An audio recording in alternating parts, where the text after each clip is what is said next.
بسم اللہ الرحمن الرحیم۔ سن 2024 کا یہ چوتھا مہینہ اپریل چل رہا ہے، جس کی آج 19 تاریخ ہے۔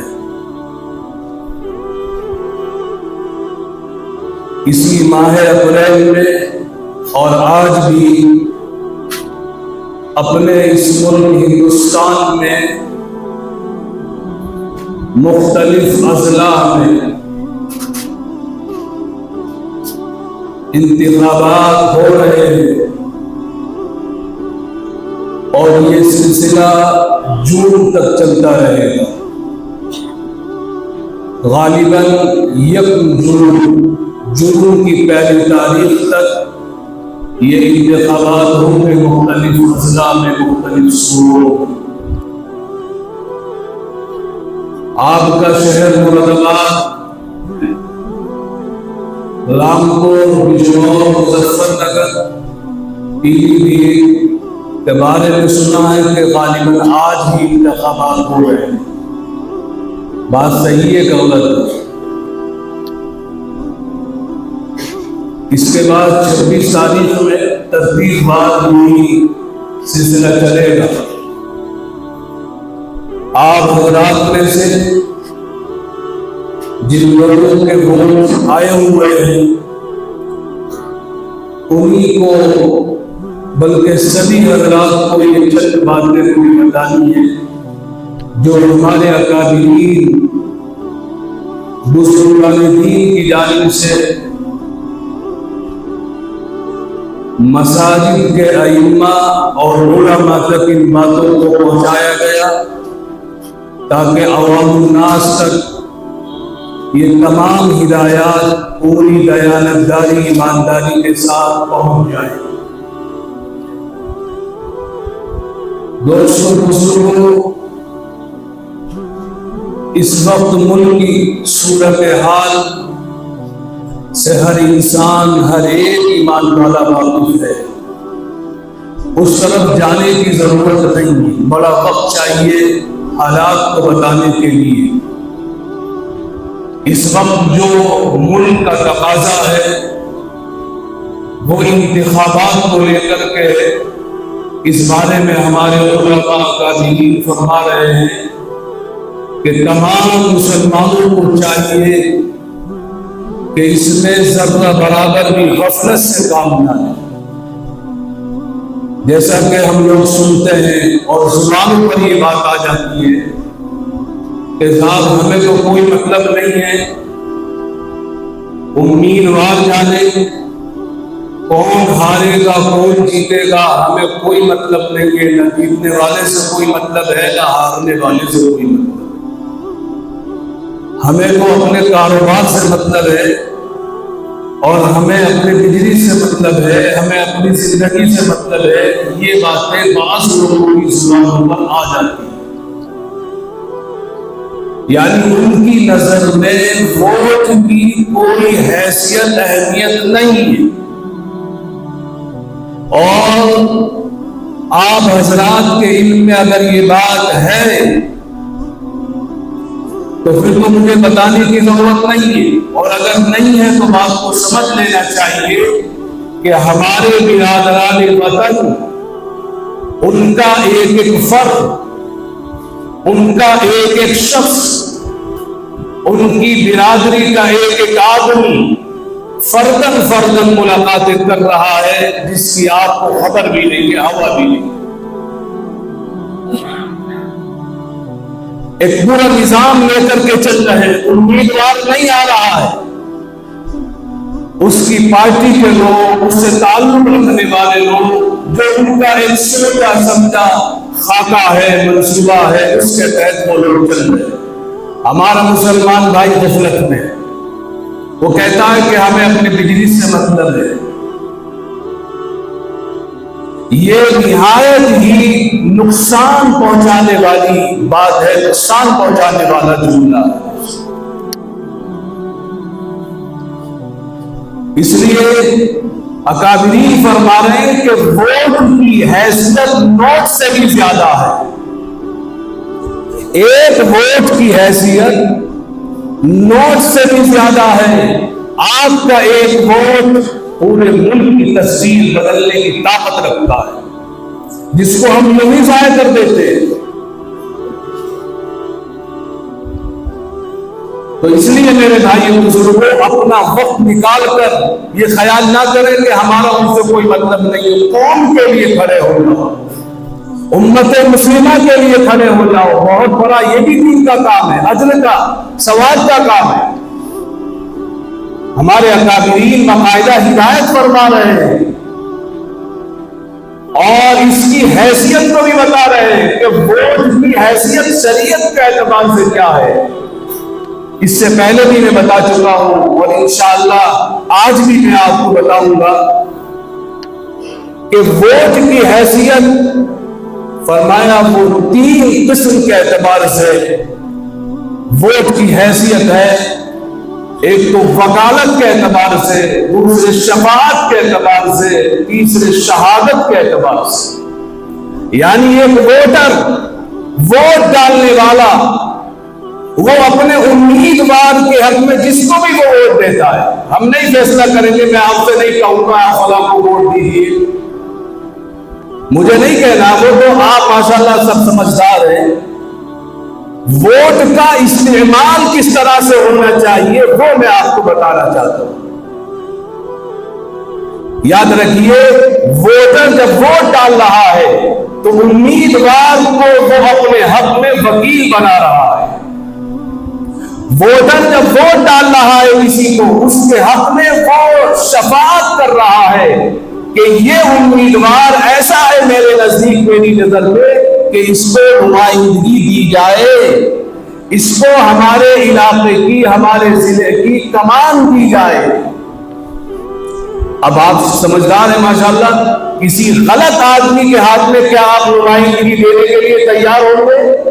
میرے اشارے کو آپ سمجھیے، بہت گہری اور قیمتی بات آپ کو بتا رہا ہوں. یہ فیصلہ آپ کا ہے اور ان لوگوں کو بھی سوچنا چاہیے جو یہ کہتے ہیں ہمیں کوئی مطلب نہیں ہے، ہمیں بجنس سے مطلب ہے. یاد رکھیے، یہ آپ کا شرعی اعتبار سے بھی اور ملکی اعتبار سے بھی، قانون کے اعتبار سے بھی آپ کا ہر طرح سے حق بنتا ہے کہ آپ ووٹ ڈالیں. نہیں ڈالیں گے تو گویا کہ آپ شہادت دینے کے لیے، شہادت کی حیثیت ووٹ رکھتا ہے، گویا کہ آپ شہادت دینے کے لیے تیار نہیں ہے، گواہی دینے کے لیے تیار نہیں ہے. تو جو گواہی نہ دے اور گواہی کو چھپائے، اس کے بارے میں قرآن کا فیصلہ ہے، وَمَن يَكْتُمْهَا فَإِنَّهُ آثِمٌ قَلْبُهُ وَاللَّهُ بِمَا تَعْمَلُونَ عَلِيمٌ. اس سے پہلے اللہ نے فرمایا وَلَا تَكْتُمُوا الشَّهَادَةَ، اور شہادت کو نہ چھپاؤ. مجھ سے اور آپ سے کہا جا رہا ہے، ایمان والوں سے کہا جا رہا ہے کہ گواہی کو نہ چھپاؤ. اللہ کا حکم ہے اور ووٹ شہادت کی حیثیت رکھتا ہے، گواہی کی حیثیت رکھتا ہے. ووٹر ووٹ دے رہا ہے امیدوار کو تو گویا کہ وہ گواہی دے رہا ہے کہ میرے نزدیک یہ شخص ایماندار ہے، لہذا میں اس کے بارے میں گواہی دے رہا ہوں مہر لگا کر. سمجھ رہے بات کو؟ اور آپ غلط آدمی کے حق میں ووٹ دے رہے ہیں تو گویا کہ آپ کی گواہی غلط طریقے پہ جا رہی ہے. اس لیے فرمایا ہمارے اکابرین نے کہ اس بارے میں بہت محتاط رہ کر، احتیاط برت کر کے اپنا فیصلہ لینا چاہیے، ووٹ ڈالنا چاہیے. احتیاط کے بہت سارے پہلو ہیں، بہت ساری شکلیں نکلتی ہیں. ایک شکل یہ بھی ہے کہ اگر آپ فیصلہ نہیں کر پا رہے ہیں کہ 10 امیدوار کھڑے ہوئے ہیں، اس میں مسلمان بھی ہیں، غیر مسلم بھی ہیں، آیا ہم کس کو منتخب کریں، کس کے حق میں ووٹ ڈالیں؟ کوئی ایمانداری نظر نہیں آ رہا ہے، کوئی شریف اور نیک آدمی نظر نہیں آ رہا ہے، تو کیا کریں؟ ہمارے اکابرین فرماتے ہیں کہ کسی صحیح آدمی سے، متقی پرہیزگار سے انفرادی طور پر آپ مشورہ کر لیں کہ بھئی حضرت ہمیں کس کو ووٹ دینا چاہیے. مشورہ کر لینے میں کوئی حرج نہیں ہے، مشورہ کرنا سنت بھی ہے. آپ صحیح آدمی سے مشورہ کریں، وہ آپ کی مرضی، آپ کا اختیار ہے، جس طرف بھی آپ کا دل مائل ہو رہا ہے ان کے پاس جا کر آپ اپنا معاملہ رکھیں کہ ووٹ تو میرا ہے، میں دینا چاہتا ہوں، لیکن یہ فیصلہ نہیں ہو پا رہا ہے کہ آخر کس امیدوار کو دیا جائے اور کس کینڈیڈیٹ کو دیا جائے، وہ آپ کو بتائیں گے۔ اور اگر یہ بھی کام آپ کے لیے مشکل ہو رہا ہے تو پھر آپ دعا کریں، اللہ سے استخارہ کر لیں۔ استخارے کے بھی تو بہت سارے طریقے جو ہیں وہ ملتے ہیں۔ ایک تو استخارہ کا مسنون طریقہ ہے، اس سے کم 10 منٹ آپ کو چاہیے، وہ رات کے وقت میں عشاء کی نماز کے بعد ہوتا ہے۔ لیکن اس سے آسان طریقہ میں آپ کو بتا رہا ہوں جو ہمارے اکابرین نے فرمایا ہے کہ 1 سیکنڈ کے لیے بھی، 1 منٹ کے لیے بھی آپ استخارہ کر سکتے ہیں۔ ہر کام میں، ہر معاملے میں آپ استخارہ کر سکتے ہیں، کوئی مشکل نہیں ہے۔ ضروری نہیں ہے کہ 2 رکعت پڑھی جائے، ضروری نہیں ہے کہ ساتھ پوری دعا کا اہتمام کیا جائے۔ ایسا وقت آ جائے، ایسا موقع آ کے پڑ جائے کہ ہمارے پاس اتنا ٹائم ہی نہیں ہے کہ ہم 2 رکعت پڑھ لیں۔ مثال کے طور پر آپ کوئی سامان لینے کے لیے مارکیٹ میں گئے ہوئے، تو اب سامان تو آپ کے سامنے ہے، 2 چیزیں آپ کے سامنے رکھی ہوئی ہیں، اب آپ کا دل فیصلہ نہیں کر پا رہا ہے کہ میں یہ خرید لوں یا یہ خرید لوں۔ عام طور سے یہ معاملہ ہر ایک کے سامنے پیش آتا ہے، میرے سامنے بھی، آپ کے سامنے بھی، فیصلہ نہیں ہو پا رہا۔ مکان خریدنے کے لیے آپ جا رہے ہیں، کسی کا پلاٹ خریدنے کے لیے آپ جا رہے ہیں، فیصلہ نہیں کر پا رہے کہ میں خریدوں یا نہ خریدوں، دل میں معاملہ جو ہے وہ ڈگمگا رہا ہے، کشمکش میں مبتلا ہے۔ یاد رکھو اس موقع پر آپ فوراً اللہ کی طرف رجوع ہو جاؤ، اللہ کی طرف دھیان دینے والے بن جاؤ، اور ایک دعا جو اللہ کے نبی جناب محمد رسول اللہ صلی اللہ علیہ وسلم نے بتائی ہے، اس کا اہتمام ہونا چاہیے ہماری زندگی میں۔ 1 سیکنڈ لگے گا اس دعا کو پڑھنے میں۔ استخارہ کی دعا تو بہت لمبی ہے جو حدیث پاک کے اندر موجود ہے، اور یہ جو دعا ہے یہ بھی حدیث پاک میں، لیکن بہت چھوٹی۔ حضرت فرماتے ہیں، حضرت مفتی نقوی صاحب عثمانی دعوت برکاتہم العالیہ، کہ اس کو یہ دعا پڑھنی چاہیے، اللہم خیر لی واختر لی، کہ اے اللہ اس کو میرے لیے پسند فرما دیجیے۔ 2 معاملے میرے سامنے ہیں، میں فیصلہ نہیں کر پا رہا ہوں، اے اللہ ان میں سے جو میرے حق میں بہتر ہے اس کو آپ ہی میرے حق میں پسند فرمائیے، میرے لیے مقدر فرما دیجیے۔ جب اللہ سے تعلق رکھیں گے، اللہ کے سامنے اپنے معاملے کو پیش کریں گے، تو انشاءاللہ اس کے اندر خیر آئے گی، اس کے اندر بھلائی آپ کو حاصل ہو جائے گی، اس کے اندر کامیابی آپ کو ملے گی، نقصان سے انشاءاللہ العزیز آپ محفوظ ہو جائیں گے۔ یہ ہمارے اکابرین کا، اہل اللہ کا، بزرگان دین کا ہمیشہ عمل رہا ہے، ان کے معمول میں یہ ہمیشہ یہ طریقہ رہتا ہے۔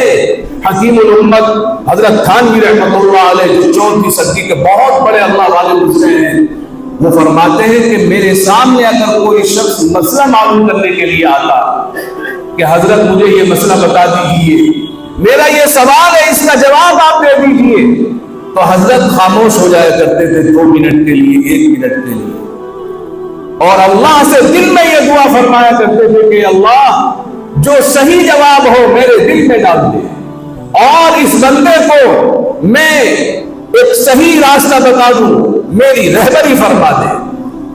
اتنے بڑے عالم، اتنے بڑے اللہ والے جنہوں نے کئی سو کتابیں لکھی ہیں، غالباً 1400 کتابوں کے مصنف ہیں، لیکن اپنا ہر معاملہ اللہ کے حوالے فرمایا کرتے تھے۔ میں آپ سے پوچھنا چاہتا ہوں، کیا آپ نے بھی اپنا کوئی معاملہ اللہ کے سامنے رکھا؟ جب نقصان ہو جاتا ہے تو پھر سر پکڑ کے بیٹھ جاتے ہیں، بڑے بڑے کام ہم کر جاتے ہیں لاکھوں کے، لیکن کبھی اللہ سے ہم نے مشورہ کیا؟ استخارہ کا مطلب ہے اللہ سے مشورہ کرنا، اور جب بندہ اللہ سے مشورہ کرتا ہے، اللہ سے اپنا تعلق قائم کر کے اس کام کو انجام دیتا ہے، تو یاد رکھنا میرے بھائیوں، نقصان سے بچا رہتا ہے، اور اگر نقصان ہو بھی جائے تو انشاءاللہ اس کا کوئی نہ کوئی بدل آپ کو ضرور اللہ کی طرف سے حاصل ہو جائے گا۔ اللہ ہر سے بڑھتا دے، اور ایک سب سے بڑا نفع جو آپ کو حاصل ہوگا کہ ہر چھوٹی بڑی چیز کے بارے میں اللہ سے آپ مشورہ کرتے رہیں گے، تعلق رکھیں گے، اللہ کے سامنے بات رکھیں گے، تو آپ کے دل میں اللہ سے محبت اور اللہ کا تعلق مضبوط ہوتا چلا جائے گا۔ آج یہی کمی چل رہی ہے، نمازیں بھی ہمارے پاس میں ہے، عبادات کی کمی نہیں ہے، ذکر و اذکار بھی ماشاءاللہ بہت ہے، تلاوت قرآن بھی ہے، ابھی رمضان نکلا ہے اس میں ماشاءاللہ بہت سے آپ سبھی حضرات نے عبادات انجام دی ہے ہر طرح سے، لیکن جو تعلق اللہ کا دل میں ہونا چاہیے میرے بھائیوں یہ چیز بہت کم لوگوں میں نظر آتی ہے۔ یہ تعلق تبھی ہوتا ہے جبکہ ہر معاملہ اللہ کے حوالے بندہ کرتا چلا جائے، اللہ کی محبت بندے کو حاصل ہونی چلی جائے۔ جی بڑے بڑے بزرگان دین کے یہاں یہی تمام چیزیں ہمیں ملتی ہیں۔ مجھے ایک واقعہ یاد آ رہا ہے جی دیوبند کا، بلکہ ایشیا کا سب سے عظیم مدرسہ آپ نے بھی دیکھا ہوگا، دارالعلوم کے نام سے بہت بڑا ادارہ ہے دیوبند کے اندر۔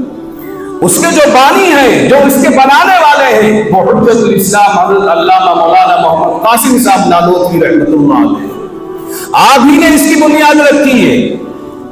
اور پھر اللہ نے آپ کو جو بیٹے عطا فرمائے، بیٹا پوتا پڑپوتا اور اس کے آگے ان کی نسل چل رہی ہے دنیا میں الحمدللہ، اور سب وہ دین کے کام میں لگے ہوئے۔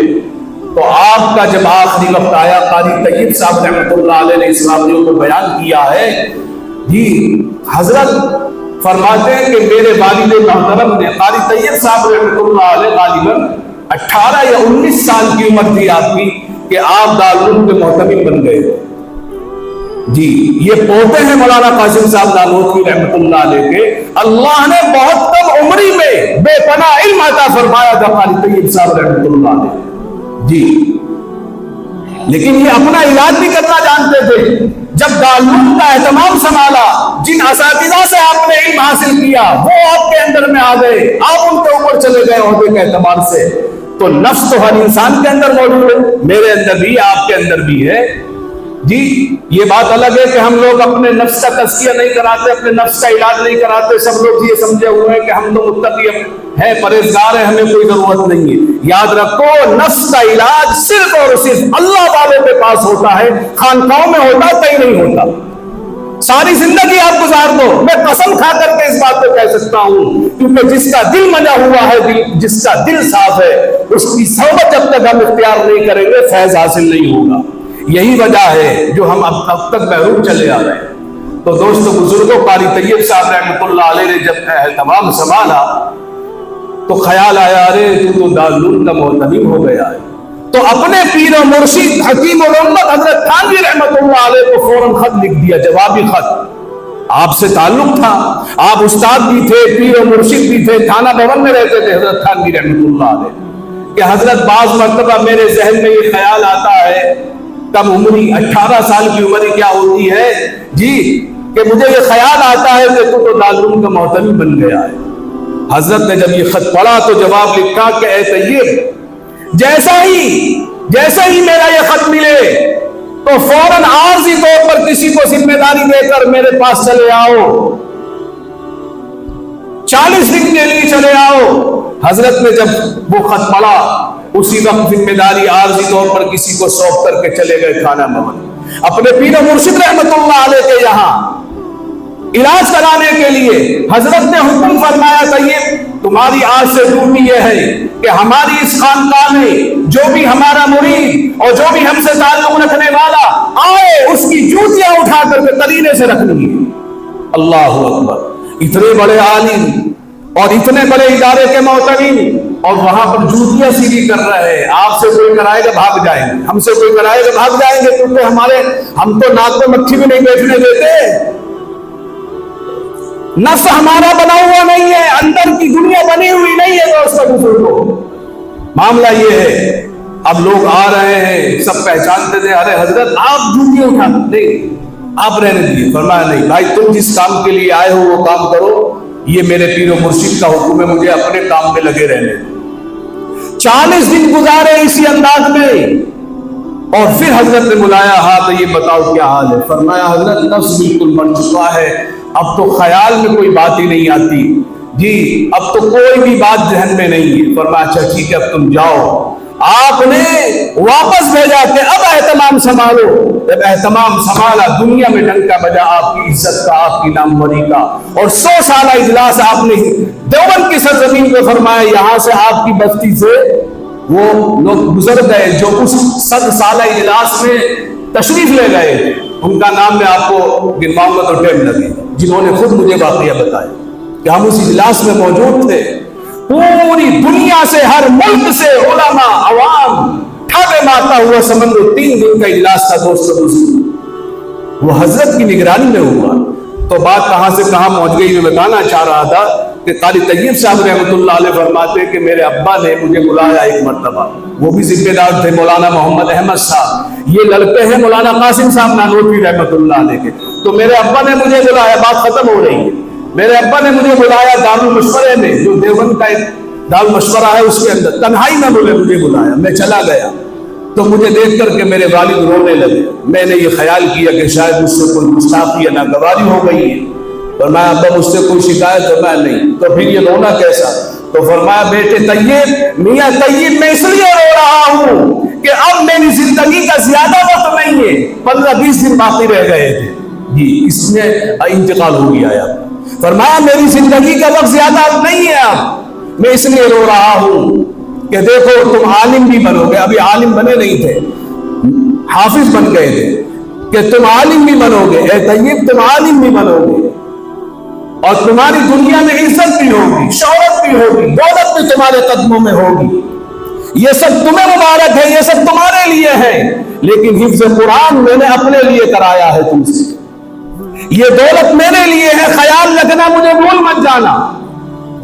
تو قاری طیب صاحب نے فرمانے لگے کہ ٹھیک ہے ابا جان، میں وعدہ کرتا ہوں آپ کے لیے میں ایصال ثواب کرتا رہوں۔ پھر فرمایا کہ میرے والد نے بھی مجھے اسی طرح وصیت فرمائی تھی، مولانا قاسم صاحب نانوتوی رحمۃ اللہ علیہ نے فرمایا کہ اس زمانے سے لے کر اب تک میں روزانہ اپنے والد کے لیے 2 پارے پڑھتے چلا آ رہا۔